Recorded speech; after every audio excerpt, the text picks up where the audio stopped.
ગુજરાતના ભવ્ય દરિયા કિનારે જ્યાં અરબી સમુદ્રની લહેરો સતત ચરણ પખાડે છે ત્યાં અડીખમ ઊભું છે સોમનાથ મહાદેવનું મંદિર. પણ આ માત્ર પથ્થરોથી બનેલી એક ઇમારત નથી. ના, આ તો એક શ્રાપ, એક વરદાન અને સદીઓથી અતૂટ રહેલી શ્રદ્ધાની એક જીવંત ગાથા છે. તો ચાલો આપણે સાથે મળીને એ રહસ્યમય કથાના પાના ઉથલાવીએ. હવે સવાલ એ છે કે શું ખરેખર કોઈ શ્રાપ આટલી મોટી ભવ્યતાનું કારણ બની શકે? કેવી રીતે એક વિનાશકારી શ્રાપ એક પવિત્ર જ્યોતિર્લિંગના નિર્માણ તરફ દોરી ગયો? આ જ તો આખી વાતનો વિરોધાભાસ છે અને એ જ આ કથાને અનોખી બનાવે છે. તો આખી કહાનીની શરૂઆત ક્યાંથી થાય છે? એ થાય છે છેક આકાશગંગાથી. અને આ કહાનીના કેન્દ્રમાં છે શીતળતાના સ્વામી ચંદ્રદેવ. એમના પ્રેમમાં રહેલો એક નાનકડો પક્ષપાત જ સમગ્ર સંઘર્ષનું કારણ બને છે. જુઓ, પૌરાણિક કથાઓમાં એવું કહેવાય છે કે પ્રજાપતિ દક્ષે પોતાની 27 પુત્રીઓના વિવાહ ચંદ્રદેવ સાથે કરાવ્યા હતા. આ 27 પુત્રીઓ એટલે બીજું કોઈ નહીં પણ આકાશના 27 નક્ષત્રો. અને આ સંબંધ બ્રહ્માંડનું સંતુલન જાળવવા માટે ખૂબ જ જરૂરી હતો. પણ કહેવાય છે ને, બધી કહાનીમાં એક વળાંક તો આવે જ. અને અહીં એ વળાંક હતો ચંદ્રદેવનો પક્ષપાત. એમનું બધું જ ધ્યાન, બધો જ પ્રેમ ફક્ત એમની એક પત્ની રોહિણી પર જ હતો. બાકીની 26 પત્નીઓની તો એમણે જાણે નોંધ જ ન લીધી. જેના કારણે એમના મનમાં દુઃખ અને ઈર્ષ્યાની આગ સળગી ઉઠી. હવે પરિસ્થિતિ હાથમાંથી જવા લાગી. દુઃખી પુત્રીઓએ ભેગા મળીને પોતાના પિતા દક્ષને ફરિયાદ કરી. દક્ષે પોતાના જમાઈ ચંદ્રને ખૂબ સમજાવ્યા, પણ પ્રેમમાં અંધ બનેલા ચંદ્રદેવ એકના બે ન થયા. આખરે પોતાની દીકરીઓનું દુઃખ ન જોઈ શકનાર પિતા દક્ષે ક્રોધમાં આવીને ચંદ્રને એક ભયાનક શાપ આપ્યો કે તારું તેજ અને તારું સૌંદર્ય ધીરે ધીરે ક્ષીણ થઈ જશે. અને જેવો શ્રાપ લાગ્યો, આખા બ્રહ્માંડ પર જાણે સંકટના કાળા વાદળો ઘેરાઈ ગયા. હવે ચંદ્રદેવ પાસે ફક્ત એક જ રસ્તો બચ્યો હતો, મહાદેવના શરણે જવાનો. હવે થયું એવું કે દક્ષનો શ્રાપ સાચે જ ફળવા લાગ્યો. ચંદ્રદેવનું તેજ રોજ ઘટવા માંડ્યું. એમની કળાઓ ઓછી થવા લાગી અને એની સીધી અસર પૃથ્વી પર પડી. વનસ્પતિઓ અને ઔષધિઓ જે ચંદ્રના પ્રકાશથી પોષણ મેળવતી હતી એ બધી કરમાવા લાગી. સૃષ્ટિનું સંતુલન ખોરવાઈ ગયું. ચારે બાજુ હાહાકાર મચી ગયો.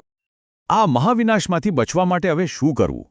ત્યારે ચંદ્રદેવે બ્રહ્માજીની સલાહ લીધી અને બ્રહ્માજીએ એમને પવિત્ર પ્રભાસ ક્ષેત્રમાં એટલે કે આજના સોમનાથમાં મહાદેવની આરાધના કરવા કહ્યું. ચંદ્રદેવે ત્યાં શિવલિંગની સ્થાપના કરી અને 6 મહિના સુધી મૃત્યુંજય મંત્રના જાપ સાથે કઠોર તપસ્યા કરી.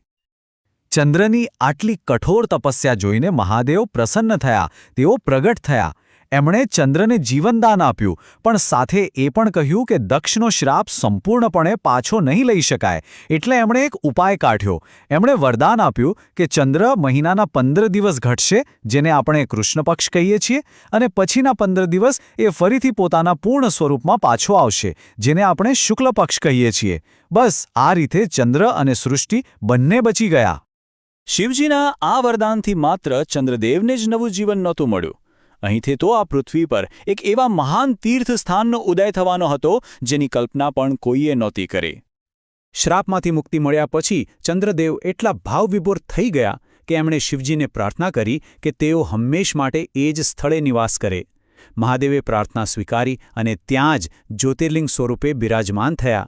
અને કારણ કે આ લિંગની સ્થાપના સોમ એટલે કે ચંદ્ર દ્વારા થઈ હતી, એટલે મહાદેવ અહીં સોમનાથ એટલે કે ચંદ્રના નાથ તરીકે ઓળખાયા. અને આ મંદિર કેટલું પ્રાચીન અને મહત્વનું છે એનો અંદાજો તો એ વાત પરથી જ લગાવી શકાય કે અલગ અલગ યુગોમાં એનું પુનર્નિર્માણ થયું. માન્યતા એવી છે કે સૌથી પહેલાં ચંદ્રદેવે સોનાથી, પછી ત્રેતા યુગમાં રાવણે ચાંદીથી, દ્વાપર યુગમાં ભગવાન કૃષ્ણના મોટાભાઈ બળભદ્રજીએ ચંદનના લાકડાથી અને કળિયુગમાં રાજા ભીમદેવે પથ્થરથી આ મંદિર બનાવડાવ્યું. તો અત્યાર સુધી આપણે પૌરાણિક કથાની વાત કરી, પણ હવે આપણે ઇતિહાસના એ પાનાઓ તરફ વળીએ છીએ જ્યાં સોમનાથની શ્રદ્ધાની અસલી અગ્નિપરીક્ષા થઈ. સમય જતાં સોમનાથ ફક્ત શ્રદ્ધાનું કેન્દ્ર ન રહ્યું, એ તો અપાર ધન, સંપત્તિ અને વૈભવનું પ્રતીક બની ગયું. એના ગર્ભગૃહમાં હીરા, મોતી, સોના ચાંદીનો જે ભંડાર હતો એની કીર્તિ દૂર દૂર સુધી ફેલાઈ. અને આ જ વૈભવ, આ જ ચમક વિદેશી આક્રમણકારોની આંખોમાં ખૂંચવા લાગી. ઇતિહાસના પાના પલટાવીએ તો ખબર પડે કે આ પવિત્ર જગ્યા પર એકવાર, 2 વાર નહીં પણ પૂરી 17 વાર હુમલા થયા, એને લૂંટવામાં આવ્યું, તોડી પાડવામાં આવ્યું. દરેક હુમલો પહેલા કરતાં પણ વધારે ક્રૂર હતો. પણ આ મંદિરની સૌથી અદ્ભુત વાત શું છે ખબર છે? જેટલી વાર એને તોડવામાં આવ્યું એનાથી પણ વધુ મજબૂતાઈ અને ભવ્યતાથી એ ફરી બેઠું થયું. લોકોની શ્રદ્ધા અને સંકલ્પ શક્તિએ એને ક્યારેય તૂટવા ન દીધું. અને આઝાદી પછી લોખંડી પુરુષ સરદાર વલ્લભભાઈ પટેલના દ્રઢ સંકલ્પને કારણે આજના આ ભવ્ય મંદિરનું નિર્માણ થયું, જે આપણે જોઈ શકીએ છીએ. એટલે જ સોમનાથ માત્ર ઈંટ અને પથ્થરનું બનેલું એક મંદિર નથી. ના, એ એક વિચાર છે, એક જીવંત પ્રતીક છે, જે ભારતની સાંસ્કૃતિક ચેતનાનું હૃદય છે. આ મંદિર આપણને શું શીખવે છે?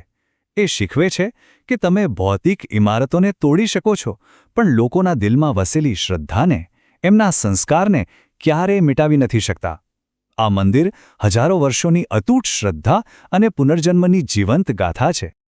અને આ આખી ગાથાનો સાર જો એક વાક્યમાં કહેવો હોય તો એ આ છે: સામ્રાજ્યો બન્યા અને તૂટ્યા, આક્રમણકારો આવ્યા અને ગયા, પણ મહાદેવમાં રહેલી લોકોની શ્રદ્ધા એ અખંડ અને અવિચળ રહી. અને આ જ વાત આપણને એક મોટા સવાલ પાસે લાવીને ઊભા રાખે છે કે આખરે શ્રદ્ધાને અતૂટ શું બનાવે છે? શું એ કોઈ દિવ્ય શક્તિમાં રહેલો વિશ્વાસ છે? આપણી સંસ્કૃતિના ઊંડા મૂળિયા છે? કે પછી માનવ ભાવનાની ક્યારેય હાર ન માનવાની તાકાત છે? કારણ ભલે ગમે તે હોય, સોમનાથ એ વાતનો જીવંત પુરાવો છે કે શ્રદ્ધા દરેક તોફાનને પાર કરી શકે છે. જય સોમનાથ. આ સવાલ પર વિચાર કરતા રહો.